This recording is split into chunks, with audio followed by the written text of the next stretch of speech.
১৬ শতকের শেষভাগে বাংলা ছিল এক অস্থির রাজনৈতিক বিভক্ত অঞ্চল। দিল্লির মুঘল সাম্রাজ্য, বিশেষ করে সম্রাট আকবর, সমগ্র ভারতবর্ষকে একত্রিত করার লক্ষ্যে বাংলাদেশকে তার শাসনের আওতায় আনতে চেয়েছিল। কিন্তু বারবিয়ারা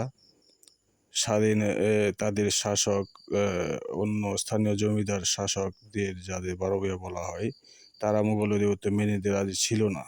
এর বারবিয়াদের শক্তিশালী নেতা ইসাখা, তিনি পূর্ব বাংলা নদীমাতৃক অঞ্চলে শক্তিশালী নৌবাহিনী গড়ে তোলেন এবং প্রতিরোধ গড়ে তোলার লক্ষ্য ছিল বাংলার স্বাধীনতা রক্ষা।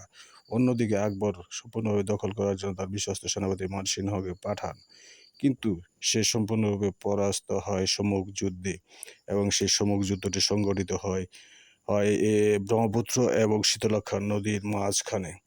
এবং সেই নৌযুদ্ধে এবং সম্মুখ যুদ্ধে পরাস্ত হয়ে সে তার সাথে চুক্তিতে আবদ্ধ হন। এটি হলো এখানকার ঐতিহাস।